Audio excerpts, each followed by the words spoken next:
وَلَقَدْ يَسَّرْنَا الْقُرْآنَ لِلذِّكْرِ فَهَلْ مِن مُّدَّكِرٍ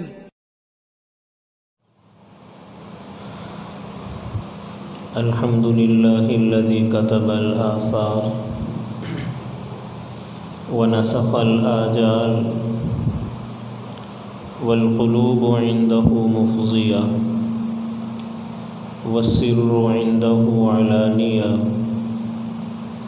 الحلال ما أحل والحرام ما حرم والدين ما شرع والأمر ما قضى الخلق خلق والعبد عبد وهو الله رؤوف رحيم الحمد لله رب العالمين والعاقبة للمتقين والصلاة والسلام على سيد الأنبياء محمد خاتم النبيين وعلى آله وأصحابه أجمعين وعلى كل من تبعهم بإحسان إلى يوم الدين أعوذ بالله من الشيطان الرجيم بسم الله الرحمن الرحيم إن هذا القرآن يهدي للتي هي أقوم وقال النبي صلى الله عليه وسلم إن الله يرفع بهذا الكتاب أقواما ويضع به آخرين صدق الله العظيم وصدق رسوله النبي الكريم ونحن على ذلك لمن الشاهدين والشاكرين والحمد لله رب العالمين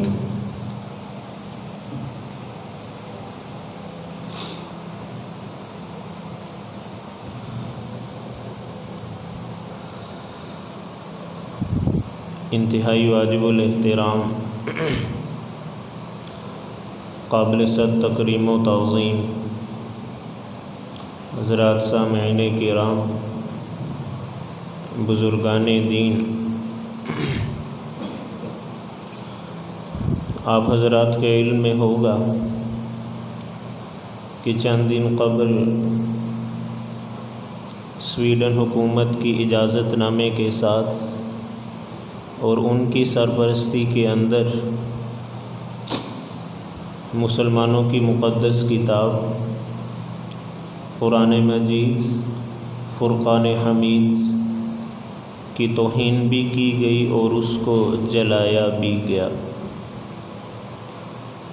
جس کے نتیجے کے اندر مسلمانوں کی طرف سے احتجاج، مسلمانوں کی طرف سے بائیکاٹ، ان دونوں چیزوں کی آوازیں بلند ہونے لگی۔ پاکستانی حکومت نے بھی تحفظ قرآن کے عنوان سے سرکاری سطح پر احتجاج، ریلیوں اور دن کے انعقاد کا اہتمام کیا کہ ہم ایک دن تحفظ قرآن کے نام سے منائیں گے۔ یہ کوئی پہلا قصہ نہیں ہے، یہ پہلی دفعہ نہیں ہوا، شروع سے ہی جب سے قرآن کا نزول شروع ہوا تھا اسی وقت سے ہی کافروں کی عادت ہے کہ وہ قرآن کا مقابلہ تو نہیں کر سکے، جواب تو نہیں دے سکے، قرآن کی تبلیغ کو روک تو نہیں سکے، قرآن کا دلوں کے اوپر جو اثر کرنا ہے اس کے آگے کسی بھی قسم کا بند تو نہیں باندھ سکے۔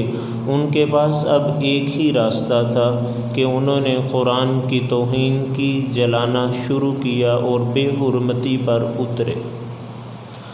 اللہ تعالیٰ کی عادت، اللہ تعالیٰ کی سنت، اللہ تعالیٰ کا طریقہ ہے کہ وہ ہر نبی کو کوئی نہ کوئی معجزہ ضرور دیتے۔ کہ نبی جب تبلیغ کے لیے قوم کے پاس جائے گا نا تو قوم مطالبہ کرے گی کہ آپ کے پاس کیا دلیل ہے کہ آپ نبی ہیں، ذرا ہمیں بتلائیں تو صحیح۔ تو پھر اللہ کوئی ایسی چیز ہر نبی کے ہاتھ میں تھما دیتے ہیں کہ عام انسانوں کے بس میں وہ بات اور وہ چیز نہیں ہوتی۔ اور یہ بھی سنت اللہ ہی ہے کہ ہر نبی کا معجزہ اسی وقت کے حساب سے ہوتا ہے کہ اس وقت جس چیز کی شہرت ہے معجزے کا تعلق بھی اسی چیز کے ساتھ ہوگا۔ مثال کے طور پر حضرت موسیٰ کے دور کے اندر جادو کا بڑا چرچا تھا، جادو کا بڑی شہرت تھی جادو کی، تو اللہ تعالیٰ نے حضرت موسیٰ کو جو معجزہ دیا وہ بھی اسی طرح کا تھا۔ عصا دیا، لاٹھی دی، ڈنڈا دیا، کہا کہ زمین پر پھینکو، جو ہی پھینکا تو وہ ایک خوفناک اژدہا بن گیا، سانپ بن گیا۔ حضرت موسیٰ خود ڈر گئے۔ اللہ تعالیٰ نے فرمایا لا تخف، ڈرنا نہیں، صرف اس کے منہ کے اندر ہاتھ ڈالیے، یہ دوبارہ ڈنڈا اور عصا بن جائے گا۔ حضرت موسیٰ نے ڈرتے ڈرتے اس کے منہ کے اندر یوں ہاتھ ڈالا تو ابھی حضرت موسیٰ کی انگلیوں نے اندر جا کر زبان کو ٹچ کیا تو وہ فوراً دوبارہ ڈنڈا بن گیا۔ ایک اور معجزہ دیا تھا ید بیضا، دایاں ہاتھ، حضرت موسیٰ یوں بغل میں دباتے ہیں، 2 منٹ کے بعد نکالتے ہیں تو وہ سورج سے بھی زیادہ چمکدار اور روشن ہو جاتے۔ تو یہ دونوں معجزے ایسے تھے کہ جو اس وقت کے ٹکر کے تھے، اس وقت جس چیز کی شہرت اور جس چیز کا چرچا تھا معجزے ویسے ہی ملے۔ حضرت عیسیٰ کا دور آیا، حضرت عیسیٰ کے دور کے اندر حکمت کا بڑا چرچا تھا، حکمت کی بڑی شہرت تھی، تو اللہ تعالیٰ نے حضرت عیسیٰ کو جو معجزہ دیا وہ بھی اسی سے ملتا جلتا ہے کہ نابینا جس کا علاج ہی نہیں ہے، حضرت عیسیٰ آنکھوں کے اوپر ہاتھ پھیرتے ہیں تو اس کی آنکھیں درست ہو جاتی ہیں۔ کوڑ کی بیماری کا علاج اس وقت بھی نہیں تھا، آج بھی نہیں ہے، لیکن اللہ تعالیٰ نے حضرت عیسیٰ کو معجزہ دیا کہ وہ پورے بدن کے اوپر یوں ہاتھ پھیرتے ہیں تو کوڑ کی بیماری والا مریض تندرست ہو جاتا ہے۔ حضرت عیسیٰ کو اللہ نے معجزہ دیا کہ وہ مٹی سے پرندے بناتے ہیں، ان کے اندر پھونک مارتے ہیں تو پرندے اڑنا شروع کر دیتے ہیں۔ جب اللہ کے نبی کا دور آیا تو دور تھا فصاحت کا، دور تھا بلاغت کا، دور تھا شعر و شاعری کا۔ مکہ کے اندر ایک میلہ لگا کرتا تھا سال کے اندر ایک دفعہ، تو وہاں پر شعراء آ کر اپنا اپنا کلام سناتے، جس کا کلام پہلے نمبر پر آتا تھا نا اس کا کلام جا کر بیت اللہ کے اندر لٹکا دیا جاتا، تو جب تک اس سے اوپر درجے کا کلام نہ آتا تو پرانے والا کلام نہ اتارا جاتا۔ تو جب اللہ کے نبی تشریف لائے تو بیت اللہ کے اندر 7 کلام لٹکے ہوئے تھے کہ ابھی تک ان کی ٹکر اور ان کے مقابلے کا کوئی کلام نہیں آیا تھا، ان کی ٹکر کا کوئی کلام نہیں تھا۔ لوگوں نے بڑی کوشش کی، لوگوں نے بڑی محنت کی، لوگوں نے بڑی جد و جہد کی کہ کہیں ان کے ٹکر کا کلام بنایا جائے، لیکن سب ناکام ہوئے۔ جب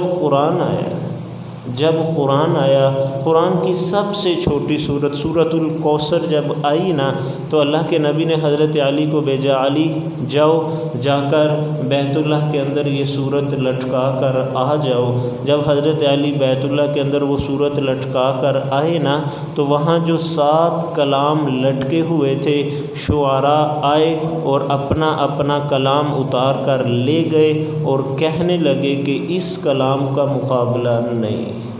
یہ جو 3 چھوٹے چھوٹے جملے لکھے ہوئے ہیں نا، انا اعطیناک الکوثر فصل لربک وانحر ان شانئک هو الابتر، تو شعراء کہنے لگے کہ اس کلام کا مقابلہ نہیں ہے۔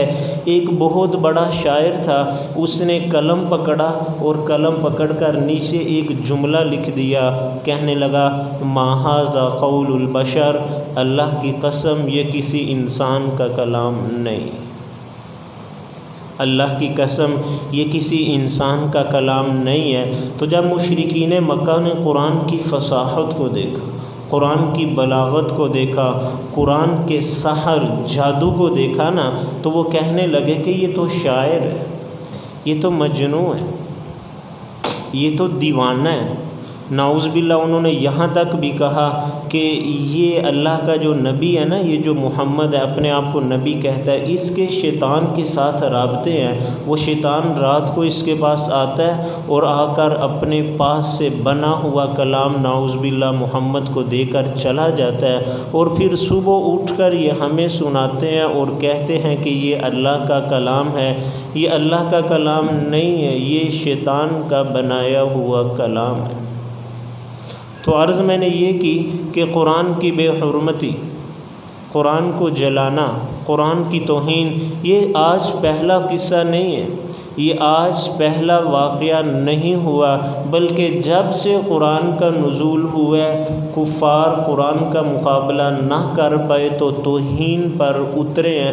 اس وقت سے قرآن کی توہین ہو رہی ہے، آج تک ہوتی چلی آ رہی ہے۔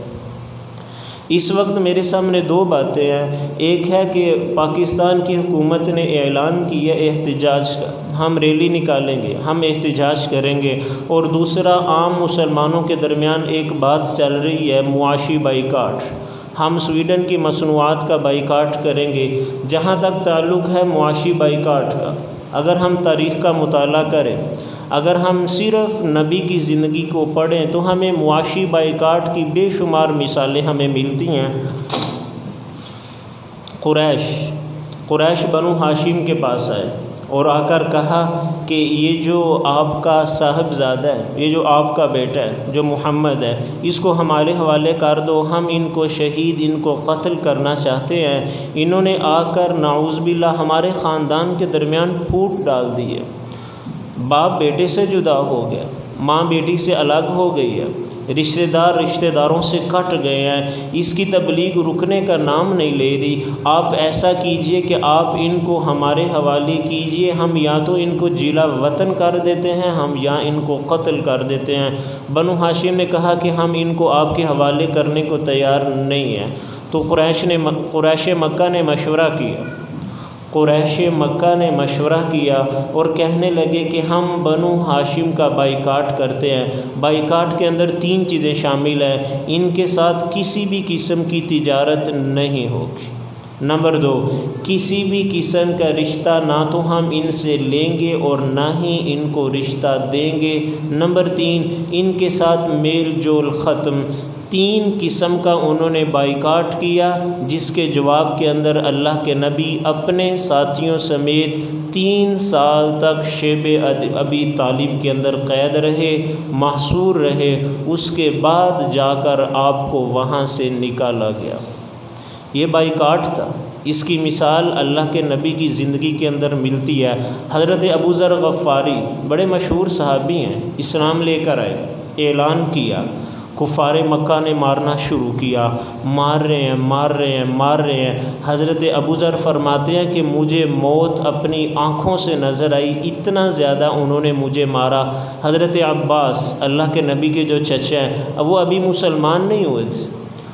مسلمان نہیں ہوئے تھے، حضرت عباس دوڑے آئے اور حضرت ابو ذر کے اوپر لیٹ گئے، اور جو کفار مکہ کی طرف سے جو مارنا تھا ڈنڈوں کے ساتھ، مکوں کے ساتھ، لاتوں کے ساتھ، وہ حضرت عباس خود کھانے لگے اور کھڑے ہو کر ایک جملہ بولا، کہنے لگا او قریش، تم بنو غفار کے ایک آدمی کو قتل کرنا چاہتے ہو؟ تمہیں یاد ہے نا ان کا جو قبیلہ ہے نا، وہ وہاں پر آباد ہے کہ تمہارے تجارتی قافلے وہاں سے گزرتے بھی ہیں، آتے بھی ہیں، جاتے بھی ہیں۔ اگر تم نے بنو غفار کے اس شخص کو قتل کر دیا تو تم گندم کے ایک دانے کو ترسو گے، بھوک پیاس کے ساتھ بلک کر تم مر جاؤ گے، لیکن تمہارا تجارتی قافلہ نہ تو گزر کر جا سکے گا اور نہ ہی وہاں سے واپس آ سکے گا۔ معاشی بائیکاٹ کی بے شمار مثالیں ہیں۔ غزوہ غزوہ بدر اسلام کا سب سے مشہور معرکہ اور سب سے پہلا معرکہ جس کو قرآن نے یوم الفرقان کے نام سے یاد کیا ہے۔ غزوہ بدر کی اگر آپ تاریخ اٹھائیں تو غزوہ بدر ہوا ہی اس بات پر تھا کہ اللہ کے نبی ان کا تجارتی قافلہ روکنا چاہتے تھے۔ حضرت ابو سفیان اس وقت تک اسلام نہیں لائے تھے، وہ تجارتی قافلے کو لے کر ملک شام سے آ رہے تھے مکہ کی طرف۔ اللہ کے نبی کو پتہ چلا، صحابہ سے کہا کہ آؤ چلتے ہیں، اس تجارتی قافلے کو یہاں سے گزرنے نہیں دینا۔ یہ معاشی بائیکاٹ کی مثالیں ہیں۔ حضرت سعد بن معاذ انصار کے سردار عمرہ کرنے کے لیے ایک دفعہ مکہ مکرمہ تشریف لائے تو ابو جہل اس وقت زندہ تھا۔ ابو جہل نے کہا کہ ہم آپ کو عمرہ نہیں کرنے دیں گے۔ حضرت سعد بن معاذ نے ایک بات کہی، فرمانے لگے ابو جہل اگر تو نے مجھے عمرہ نہیں کرنے دینا تو نہ کرنے دے، میں جا رہا ہوں، میں واپس جا رہا ہوں، لیکن یاد رکھنا تمہارے تجارتی قافلے جب ملک شام جاتے ہیں اور جب واپس آتے ہیں نا تو مدینہ کی حدود سے گزرتے ہیں، مدینہ کی حدود سے گزر کر جاتے بھی ہیں، واپس بھی آتے ہیں۔ اگر تو نے مجھے آج عمرہ نہ کرنے دیا تو میں قسم کھاتا ہوں بیت اللہ کے پاس کھڑے ہو کر تمہارا ایک تجارتی قافلہ نہ گزر کر ملک شام جا سکے گا اور نہ ہی وہاں سے واپس آ سکے گا۔ یہ معاشی بائیکاٹ ہے۔ اس کی بے شمار مثالیں اللہ کے نبی کی زندگی میں ملتی ہیں، لیکن دوسری بات سمجھ سے بالا تر ہے احتجاج۔ احتجاج ہم کس بنیاد پر کر رہے ہیں؟ احتجاج تو کمزور قومیں کرتی ہیں، احتجاج تو بزدل قومیں کرتی ہیں۔ ہمارے سامنے دو زندگی ہیں، ایک اللہ کے نبی کی مکی زندگی ہے اور ایک مدنی زندگی ہے۔ مکہ کے اندر آپ نے ظلم سہے ہیں، مکہ کے اندر آپ نے سب کچھ برداشت کیا ہے، آپ کو قتل کرنے کی سازش کی گئی ہے، آپ نے برداشت کی ہے، آپ کی بیٹیوں کو طلاقیں ہوئی ہیں، آپ نے برداشت کی ہے، 3 سال تک شیب ابی طالب کے اندر آپ بند رہے ہیں، آپ نے برداشت کیا ہے، حرم کے اندر نماز پڑھ رہے ہیں، ابو جہل اور ابو لہب نے اونٹ کی گندی اوجری آپ کے اوپر ڈال دی ہے جس کے بوجھ سے آپ نیچے گر پڑے ہیں۔ حضرت فاطمہ نے دیکھا، وہ گھر سے دوڑی آئیں اور آ کر ابا کے اوپر سے وہ اونٹ کی گندی اوجری اٹھائی ہے، آپ نے برداشت کی ہے۔ آپ کو مجنون کہا گیا، آپ کو شاعر کہا گیا، آپ کو دیوانہ کہا گیا، آپ نے مکہ کے اندر اف بھی نہیں کی، مکہ کے اندر آواز بلند بھی نہیں کی، لیکن جب آپ مدینہ میں آئے ہیں پھر آپ نے کبھی معاف نہیں کیا۔ پھر مدینہ کے اندر بدر بھی ہوا ہے، مدینہ کے اندر احد بھی ہوا ہے۔ اللہ کے نبی نے اپنی زندگی کے اندر 27 غزوات کے اندر بنفس نفیس خود آپ نے شرکت کی ہے، اور زندگی کے اندر بے شمار مارکے ایسے ہیں کہ آپ ان کے اندر آپ تشریف نہیں لے جا سکے، لیکن آپ نے صحابہ کو روانہ کیا ہے۔ ہمارے سامنے تو 2 زندگیاں ہیں، مکہ کے اندر سب کچھ برداشت کیا، پھر مدینہ کے اندر جا کر کچھ بھی برداشت نہیں کیا۔ مدینہ کے اندر ایک ہی حکم تھا، اذن للذین یقاتلون بانہم ظلموا، کہ مکہ کے اندر جن پر ظلم کیا گیا تھا آج کے بعد ان کو اجازت ہے کہ وہ اپنا انتقام خود لے سکتے ہیں۔ مدینہ کے اندر پھر یہ حکم تھا، فاقتلوا المشرکین حیث وجدتموہم، جہاں مشرک ملے اس کو قتل کر ڈالو، جب تک فتنہ ختم نہ ہو جائے تم اس وقت تک ہتھیار نہ ڈالنا، ہتھیار باندھے رکھنا، لڑائی کرتے ہی رہنا۔ احتجاج کی مثال ہمیں نہیں ملے گی، احتجاج کی مثال ہی، احتجاج تو کمزور قومیں کرتی ہیں، احتجاج تو بزدل قومیں کرتی ہیں۔ آج میرے معاشرے کو، آج ہمارے دوستوں کو، آج ہمارے نوجوانوں کو یہ راستہ کس نے بتلایا کہ قرآن کی توہین ہو اور ہم صرف احتجاج کریں؟ ہم تو ان 4 افراد سے بھی کمزور ہیں۔ حضرت عمر بن عاص نے خط لکھا حضرت عمر کو، امیر المؤمنین فلاں علاقہ فتح نہیں ہو رہا، ہمارے پاس فوج بہت تھوڑی ہے۔ حضرت عمر نے 4 آدمی بھیجے، مسلمہ بن مخلد، زبیر بن عوام، ابو دجانہ، عبادہ بن صامت، اور جواب کے اندر ایک خط لکھا، اے عمر 8,000 تم پہلے سے ہو، میں نے یہ 4 آدمی بھیجے ہیں اور ایک آدمی 1,000 کے برابر ہے، گویا کہ یہ 4 آدمی میں نے 4,000 بھیجے ہیں، 8,000 تمہارے پاس پہلے سے ہے، 4,000 اب جا رہے ہیں۔ اور میں نے اللہ کے نبی کی زبان سے خود سنا تھا کہ جب مسلمانوں کا لشکر 12,000 پر مشتمل ہو تو دنیا کی کوئی طاقت اس کو شکست نہیں دے سکتی۔ اب بھی اگر وہ علاقہ فتح نہ ہو تو اپنے ایمان کی خیر منانا۔ مجھے اللہ کے نبی نے خود فرمایا تھا کہ 12,000 مسلمانوں کے لشکر کو شکست نہیں ہو سکتی۔ ہم 12,000 بھی نہیں، اپنی تعداد تو گنیں، دیکھیے تو صحیح، فوج تو دیکھیے، مسلمان ممالک تو دیکھیے، دنیا کی ہر چیز ہمارے پاس موجود، دنیا کی ہر طاقت ہمارے پاس موجود، دنیا کے خوبصورت ترین خطے ہمارے پاس موجود، دنیا جس کی چیز کے اوپر چل رہی ہے پٹرول اور ڈیزل کی شکل کے اندر، وہ ہمارے پاس موجود ہے۔ اس کے باوجود ہم احتجاج کیوں کر رہے ہیں؟ احتجاج کی مثال تو پوری نبوی زندگی کے اندر نہیں ملتی۔ پھر ہم سے زیادہ اچھا تو حجاج بن یوسف تھا، حجاج بن یوسف تھا، اس کو 18 سالہ بیٹی نے خط لکھا، حجاج تیرے دور حکومت کے اندر سندھ کے راجہ داہر نے میری عزت کے اوپر حملہ کیا ہے، اگر تیرا خون سرخ نہیں ہو گیا تو مجھے چھڑوانے ضرور آئے گا۔ جب حجاج بن یوسف کو یہ خط ملا تو رونے لگا، کمرے کے اندر ٹہلنے لگا، دیوار کے ساتھ نقشہ لگا ہوا تھا، نقشہ اتارا، زمین پر پھینکا اور تلوار کی نوک کے ساتھ ہندوستان اور سندھ کا جو نقشہ تھا اس کو تلوار کی نوک کے ساتھ توڑ دیا، پھاڑ دیا، ریزہ ریزہ کر دیا اور قسم اٹھائی کہ میں جب تک سندھ کو فتح نہیں کروں گا میں سر کو تیل نہیں لگاؤں گا، میں جب تک سندھ کو فتح نہیں کروں گا میں سر کو تیل نہیں لگاؤں گا۔ مجھے صلاح الدین ایوبی یاد آتے ہیں کہ صلاح الدین ایوبی حج کے لیے احرام باندھ چکے ہیں، لیکن جب پتہ چلا کہ فلسطین کے اوپر یہودیوں کا قبضہ ہو چکا ہے، احرام کھولا، کہا کہ زندگی نے مہلت دی تو میں حج دوبارہ کروں گا، لیکن جب تک فلسطین کو فتح نہیں کر لوں گا اس وقت تک چین سے نہیں بیٹھوں گا۔ مجھے ہندوستان کا بادشاہ شہاب الدین غوری یاد آتا ہے کہ جب اس کو ایک راجے سے شکست ہوئی تھی تو اس نے قسم اٹھائی تھی کہ میں اپنی بیوی کو ہاتھ تک نہیں لگاؤں گا جب تک میں پورے ہندوستان کو فتح نہیں کر لوں گا۔ مجھے اس موقع پر عباسی خلفاء میں سے دوسرے خلیفہ امیر المؤمنین خلیفہ معتصم یاد آتے ہیں۔ ان کو پتہ چلا کہ ایک مسلمان خاتون کو امویہ کے ایک بادشاہ نے ایک کنویں کے اندر گرفتار کیا ہوا ہے، قید کیا ہوا ہے، اس کو چھوڑ نہیں رہا، اور اس خاتون نے مجھے آواز دی ہے، مجھے پکارا ہے، تو اپنی فوج سے کہا کہ جتنی فوج ہے اس کو اکٹھے کیا جائے۔ اس وقت ملک کے پاس جتنی فوج ہے حکومت کے پاس اکٹھے کیا جائے، جب تک میں اس خاتون کو نہیں چھڑواؤں گا اس وقت تک میں چین سے نہیں بیٹھوں گا، اس وقت تک میں اپنی زبان کے اوپر ایک میٹھی چیز بھی نہیں رکھوں گا۔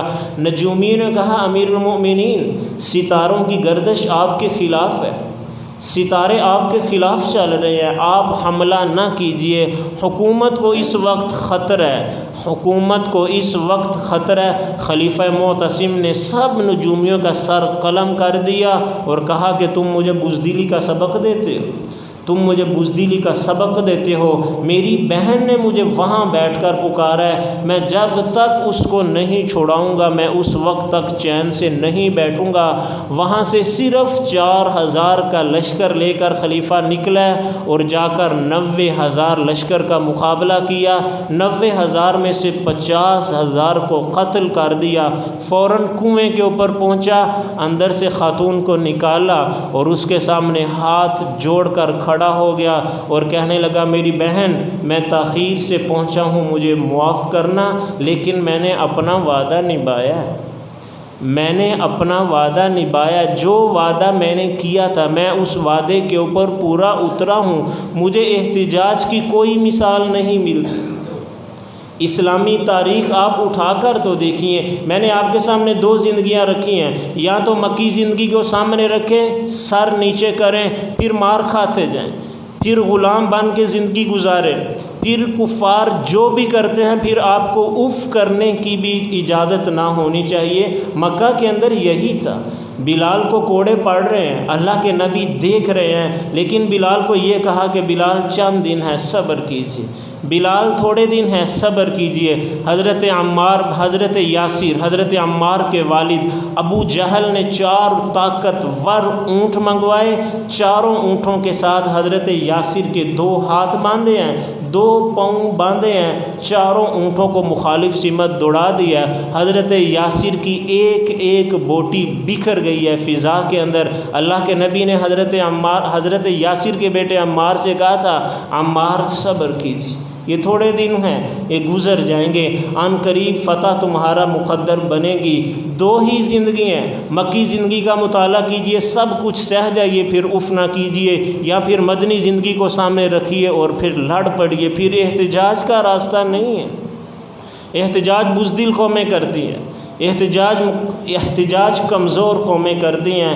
اس سے زیادہ بعض لوگ بڑی خوشی کے ساتھ، بڑی خوشی اور بڑی جرت کے ساتھ کہہ رہے ہیں کہ ہماری حکومت کو ہوش آیا، حکومت نے سرکاری سطح پر احتجاج کا، حکومتیں بھی کبھی احتجاج کرتی ہیں؟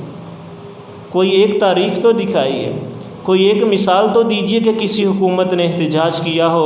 جب اللہ کے نبی دنیا سے گئے ہیں، اللہ کے نبی دنیا سے گئے ہیں، پورا عرب مرتد، آدھا مرتد ہو گیا، آدھوں نے کہا کہ ہم زکوٰۃ نہیں دیں گے، کچھ نے اپنی نبوت کا اعلان کر دیا، کچھ نے کہا کہ خلافت ہمارے پاس آنی چاہیے، ہم خلافت کسی اور کے پاس نہیں جانے دیں گے۔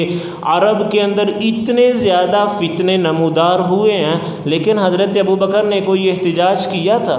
کوئی ایک مثال تو دیجئے۔ حضرت عمر نے کوئی احتجاج کیا تھا؟ کوئی ایک مثال تو دیجئے۔ حضرت عثمان کا پانی بند کیا گیا، کوئی احتجاج کیا تھا؟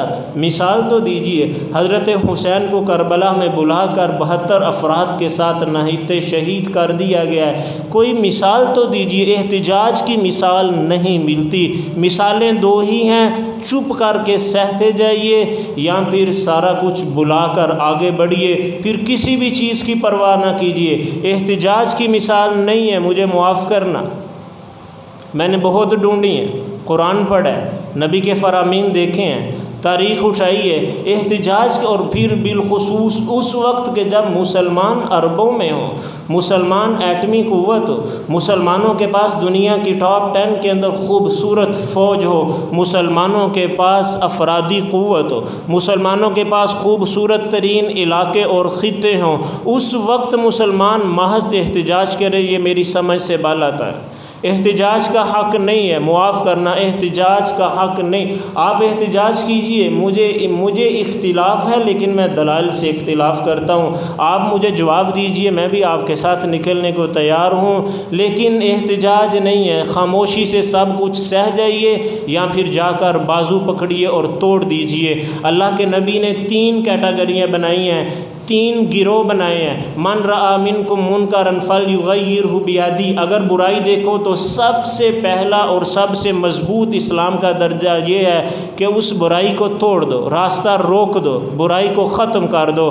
اگر اتنی قوت نہیں ہے، اگر اتنی طاقت نہیں ہے تو دوسرا یہ ہے کہ زبان کے ساتھ منع کیجئے، اور اگر زبان کے ساتھ بھی منع نہیں کر سکتے پھر دل کے اندر اس کو برا سمجھیے، اور اگر دل کے اندر بھی برا نہیں سمجھ سکتے تو پھر ایمان اور اسلام نہیں ہے۔ اگر تم دل میں بھی برا نہیں سمجھتے، آج ہمارے پاس قوت ہے، آج ہمارے پاس طاقت ہے، ہم برائی کا راستہ روک سکتے ہیں، لیکن اس کے باوجود محض اپنی سڑکوں کے اوپر نکل کر اپنی ہی عوام کو تھوڑی دیر کے لیے پریشان کرنا اور پھر جا کر غفلت کی چادر تان کر سو جانا، اسلام اس کی اجازت نہیں دیتا۔ ایک بات، دوسری بات، آخری بات کہ یہ کفار کو یہ جرت کیسے ہوئی؟ کفار کو یہ جرت کیسے ہوئی؟ قرآن 2 چیزوں کا نام ہے، قرآن 2 چیزوں کا نام ہے، نمبر 1 الفاظ، نمبر 2 معانی، مطالب، مفاہیم۔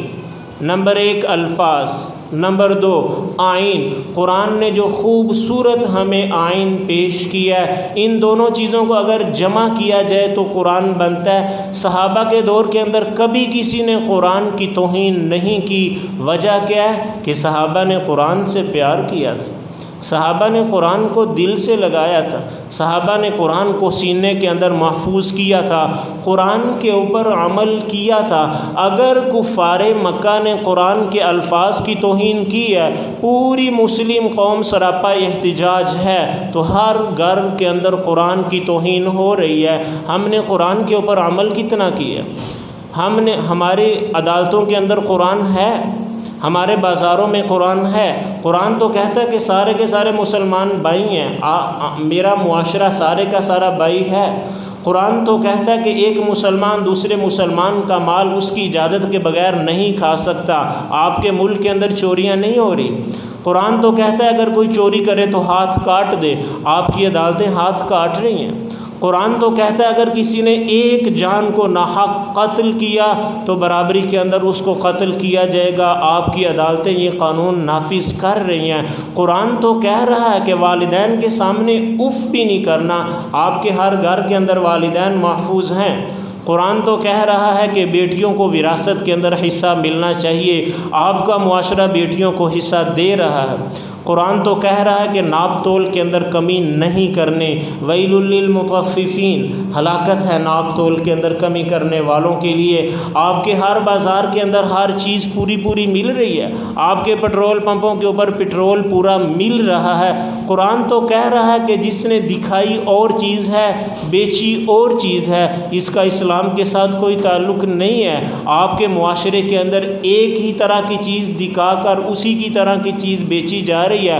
اگر یہ سارا کچھ آپ کا معاشرہ کر رہا ہے تو آپ نکلیے، آپ احتجاج کیجئے۔ انہوں نے قرآن کی بے حرمتی کی ہے۔ اگر آپ کی عدالتوں میں قرآن نہیں ہے، اگر آپ کے بازاروں میں قرآن نہیں ہے، اگر آپ کے گھروں میں قرآن نہیں ہے، اگر آپ کی دکانوں میں قرآن نہیں ہے، اگر آپ کا معاشرہ آپس میں بائی نہیں ہے، اگر آپ کے معاشرے نے بیٹیوں کو جائیداد کے اندر سے حصہ نہیں دیا، اگر چور کے ہاتھ نہیں کاٹے گئے، اگر قاتل کا سر نہیں اڑایا گیا، تو پھر معاف کرنا، پھر ان کے خلاف احتجاج کرنے سے پہلے آئیے ہم اپنے خلاف بھی احتجاج کیے۔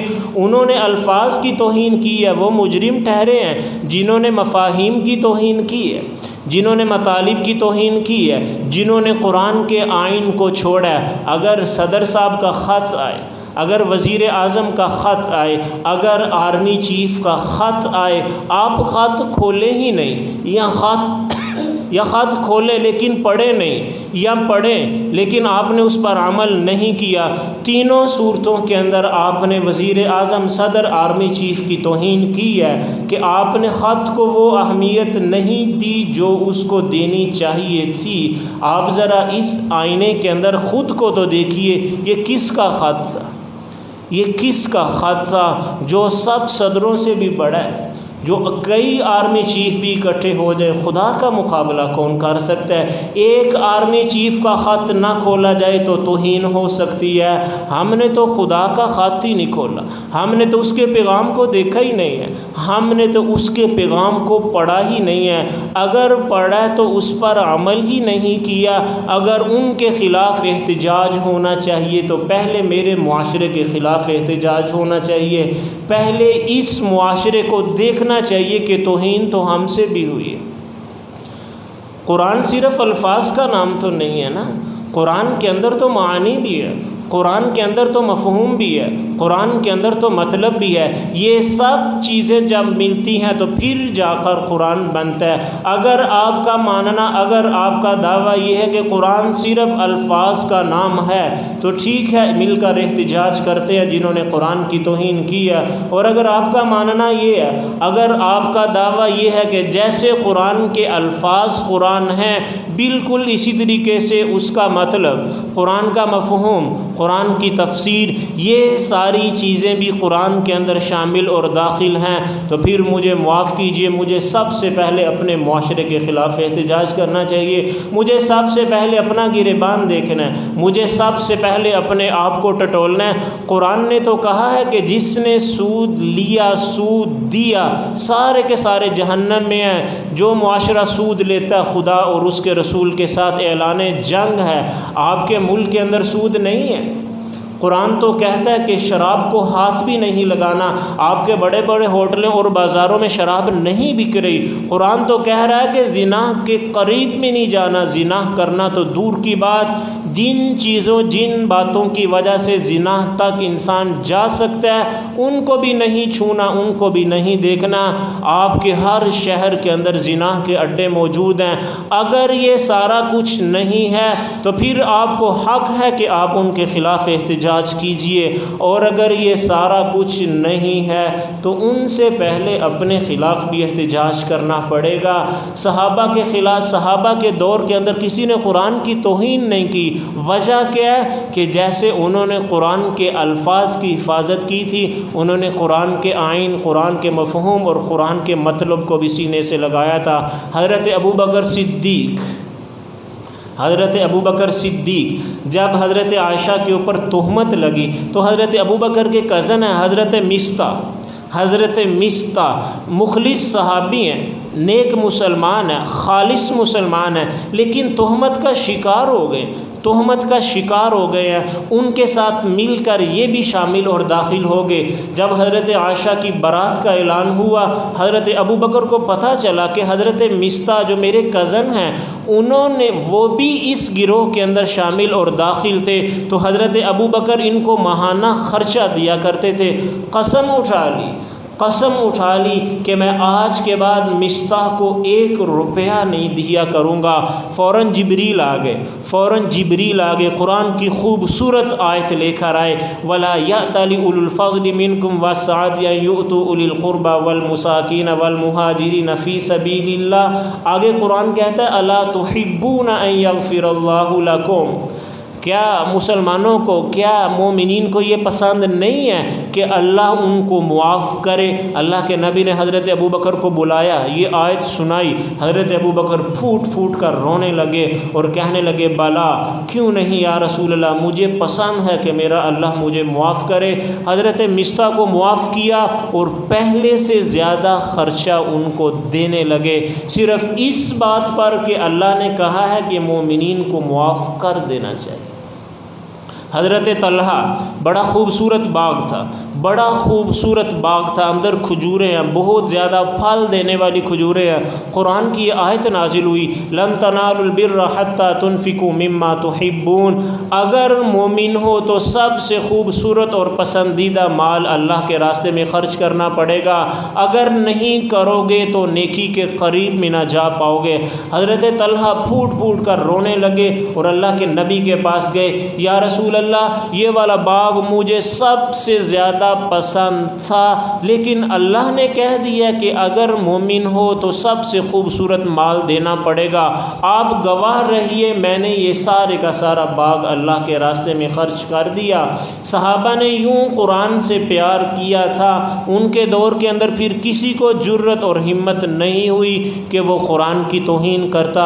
اگر آج کفار کے اندر یہ ہمت، یہ طاقت اور یہ جرت آئی ہے تو میرا مسلم معاشرہ اس کے اندر سب سے بڑا قصوروار ہے۔ انہوں نے قرآن کو چھوڑا، انہوں نے قرآن کے مفاہیم کو چھوڑا، انہوں نے قرآن کے مطالب کو چھوڑا، انہوں نے قرآن کے معانی کو چھوڑا۔ یہ صرف قرآن ہمارا اس وقت کام آتا ہے کہ جب بیٹی کو رخصت کرنے لگتے ہیں تو سر کے اوپر تھوڑی دیر کے لیے سایہ کرتے ہیں، باقی خوشیاں وہ ہماری اغیار کے طریقوں پر ہیں، غمیاں ہمارے غیروں کے طریقوں پر ہیں، ہمارے فیصلے وہ غیروں کے بوجھ تلے دب کر ہم فیصلہ کرتے ہیں۔ اگر ان کے خلاف احتجاج کرنا ہے تو 100 دفعہ کیجئے، لیکن پہلے اپنے ضمیر کے اوپر دستک دیجئے کہ ان کے خلاف احتجاج کرنے سے پہلے ایک ریلی اپنے ضمیر اور اپنے نفسوں کے خلاف بھی نکالیے کہ جنہوں نے قرآن صرف الفاظ کو سمجھا، نہ مطلب لے کر آئے، نہ مفہوم لے کر آئے، نہ معانی لے کر آئے۔ اللہ تعالیٰ سے دعا ہے اللہ تعالیٰ مجھے اور آپ کو عمل کرنے کی توفیق عطا فرمائے۔